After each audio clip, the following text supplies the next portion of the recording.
if you didn't need more evidence to the fact that Marvel is really, really suffering and pretty much on its last leg, we just got a whole bunch of new info related to the upcoming release of the Fantastic Four, which was already struggling given the fact that they decided to cast Pedro Pascal in the film, and given the fact that Pedro Pascal is in just about every movie that comes out these days, it's kind of hard to tell them all apart. Well, they have decided to go the gender politics and such route, because they're talking about the fact that Johnny Storm is going to be updated for modern audiences. He's not going to be such a womanizer. And they're also talking about the gender politics of Sue Storm. You combine that with the fact that you're getting an obscure version of the Silver Surfer. You're not getting Norrin Rad. You're getting Shalabal, which nobody knows nor cares about. And the fact that Pedro Pascal is pretty much the most overused guy in Hollywood. I wonder if they actually even think that this movie's going to do well. Well, before we get into the details of this cover story from Entertainment Weekly, it's a very long article. Do you think this is another example of a movie that was, or a show, I guess, that was on the slate for release before the election results, and they haven't caught up with the vibe shift, but it's too late to remedy that now, so they just have to commit? I mean, I don't know if it's even worth speculating, because we're not talking about the content of the movie. We're talking about these actors, charitable interpretations of what they feel their character was. And me and you have talked about this extensively, which is most of the time when these actors give these really self-aggrandizing answers as to the utter importance of their film and how they relate to society, especially when it comes to the big blockbuster stuff, it rarely makes its way into the film. Yeah. Now, I 100% believe that Johnny Storm will not be allowed to be the brash. He's like kind of the definition of boys will be boys in the way he talks. Okay. I 100% believe that they'll cut that from the film. But do I believe that they're going to explore gender politics with Sue Storm?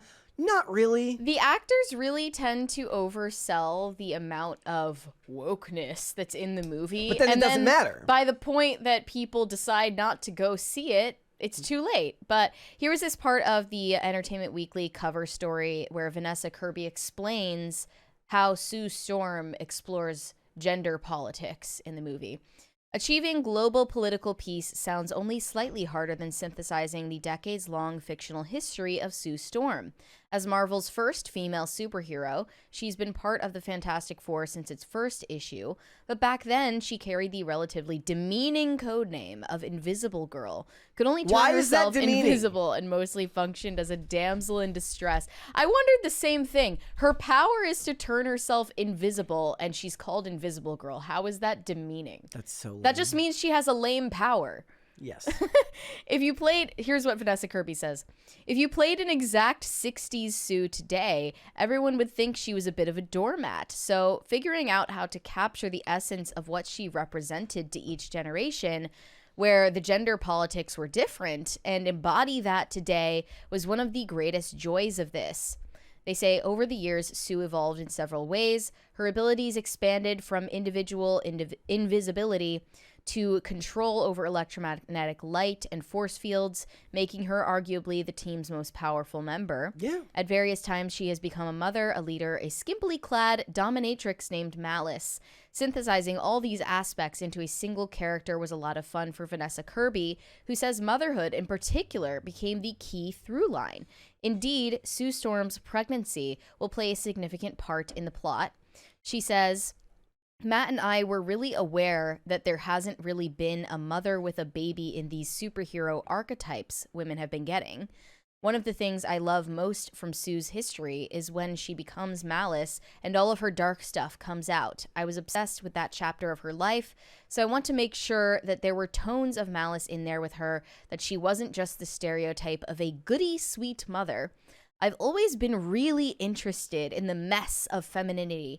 How can you be both? How can you be all the things? Not just the tough, invincible, powerful woman, but also a mother who gives birth, which is itself a superhero act. I love that these characters are real humans in a messy family who argue and try to work it out and get things wrong. There are so many superheroes that have kids. It's not even funny. So it's not. That's actually not true. When she's, I mean, I first thought of Scarlet Witch in Multiverse of Madness. I laugh because the 1960s. They probably won't be able to stay away from it. The fact that the movie is set in the 1960s, they're going to have to overdo at least some tropes about gender politics in the 1960s. No, they're gonna like meet MLK. Probably. No, I'm just kidding. And the other thing is like, look, if this is to be addressed in the movie, it's DOA after the first weekend. Like, unless it's done unbelievably well. Like, people are going to smell it on them, because what people then think at that time is that the reason you said it in the 60s, because now people aren't thinking like about the final product. They're thinking about what decided to make them choose that to be the final product. And what they'll think is, you chose the 1960s so that you could have a conversation about this topic. Yeah. Right? And so you could have plausible deniability. Correct. And it gets worse than just her, Right. because I think the Joseph Quinn one is honestly even funnier, because it is the funniest part about Chris Evans, Johnny Storm in the original Fantastic Four, that he is kind of an incredulous. I don't know if womanizer is the word I would use, but it kind of is the word that I would use. I rewatched it recently, and there's the scene like right after the whole incident, and he's getting his temperature taken by a nurse, and it's just it's Maria Menounos. If you know who Maria Menounos is, she created AfterBuzz TV, but she also did some acting.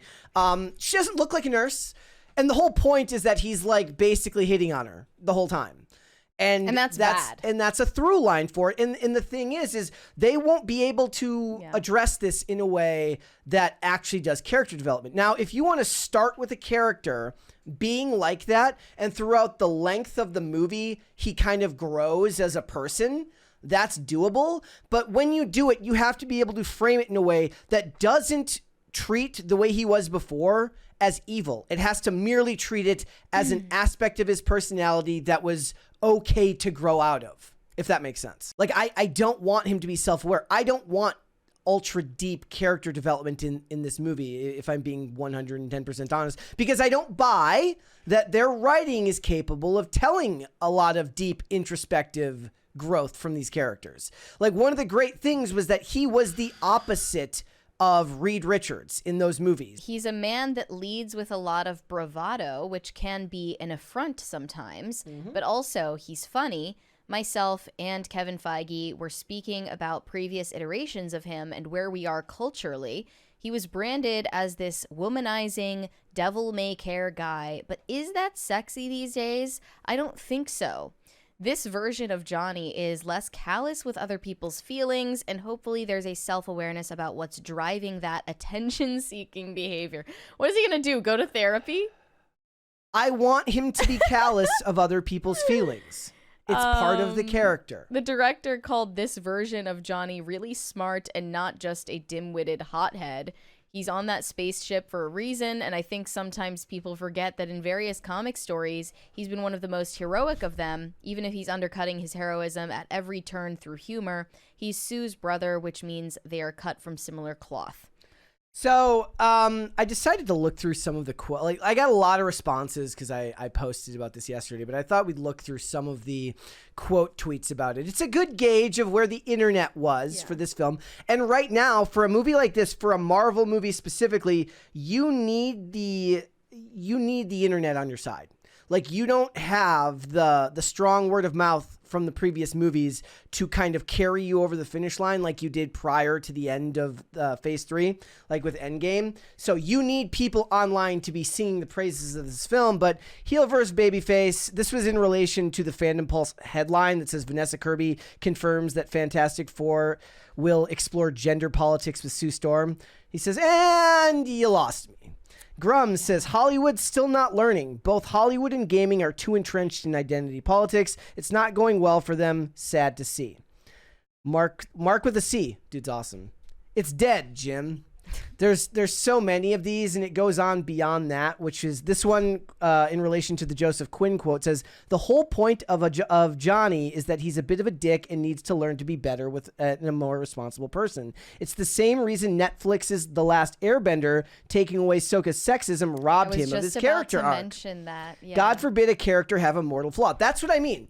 I don't even know if it's necessarily a mortal flaw, but a character being not a perfect person is a perfectly reasonable thing to see in a movie and a television show, and eliminating it for the sake of making the character what you believe is more likable actually doesn't work. It makes him less honest and less believable. The example of eliminating sexism from Sokka's character in the live action version of Avatar, obviously that removed the possibility for them to show a character arc for Sokka, for him to grow out of that. He is literally like he's a 15-year-old boy when you start the show. He is not going to be a fully matured, emotionally intelligent person. But aside from that, I'm not convinced that just playful chauvinism is a character flaw. Yeah, it would depend on where you come down on the argument, right? Yeah, I'm not convinced that's a flaw that needs to be fixed in the character arc anyway. So if you want to use an example of somebody in Marvel, that would be Tony Stark, who starts out that way and grows out of it, but he doesn't lose his snark. He just, he becomes less of a sexist chauvinist. After Iron Man 1. I do think that the statement Vanessa Kirby made in that interview is being blown out of proportion. Yes, it is. Because of the term gender politics. Like, she didn't name check feminism, oppression, patriarchy, any of those things. She was trying to make a nuanced point about her portrayal of this character, and it didn't land. But it's kind of because you have to walk on eggshells now. In the media, and that's something that they are going to latch onto and amplify. Hack the Movies says, oh, so they made him a loser. Great job. Yeah. Lorena Creole says, emasculated male characters are not sexy. Thanks for ruining my Johnny Storm, Marvel. One of them said Disney needs to go with lesser known actors or make these actors/actresses sign a gag order. I mean, that's incongruous because they have to do these interviews when the releases for these movies come out. Is Marvel going to avoid this nonsense by picking unknown actors to play Fantastic Four? Because the IP theoretically does all the work for them? I think that Marvel's past that point now. They love to cast known actors. That's kind of the only thing they do. Yes. Now. The actor playing the Thing is probably the one that's least known out of all of them, Eben Moss Bachrach, and he's still a pretty known dude. Unless it's a child. Like, unless they had, like, Xochitl Gomez or Iman Vellani. So here's the other reason why this matters, because Thunderbolts is coming out soon, and the projections are not good for Thunderbolts either. Now, if we were looking at really strong box office for the Thunderbolts, that it could possibly lead into this movie doing well because Thunderbolts comes out before it, it's projected to make between 63 and 77 million per the Hollywood Reporter. At the higher end, Box Office Pro says like 65 to 85 million, but it's looking to end somewhere in the $400 million range, which is about the same as like the Eternals in Shang-Chi, which are not exactly considered high flyers for Marvel. We have a 20 from Dreamcast Night. This made my decision to see Superman over Fantastic Four much easier. Superman looks like slop, but Fantastic Four looks like a ham-fisted message fest. We know why it's set in the 60s, and it's boring, even with Fillion's hair. And okay, so that was the other thing that I was going to put up. The reason I brought up the Thunderbolts is because when Thunderbolts comes out, it needs to give them good lead-in because the release of Fantastic Four is, I believe, the 25th of July. So on July 2nd, they have the new Jurassic World movie, and on July 11th, they have the new Superman movie. And I did a bunch of polls the other week about the release of these movies, like which one do you think is going to make the most money? Which ones do you think critics are going to like the most? Which ones do you think of the audience do you think the most? Most of the people think that Superman is going to end up making the most money out of all of these, but I was surprised how many people were saying that they believe Jurassic Park is going to surprise everyone and do better than than they think. But the last one was Jurassic World Dominion, right? Yeah, it still made a bunch of money. Did it make its money back? Yes, it did. I don't It did. It was recall. just critically panned and nobody really liked it. But this one has Scarlett Johansson. She's doing all the right things. She's talking about how she's always wanted to be in a Jurassic Park movie, and she had her agent look out for scripts from the franchise, and now she's finally getting a chance to play the role. The last one was Chris Pratt. Was still the Chris Pratt and what's her name? I don't even remember. Howard.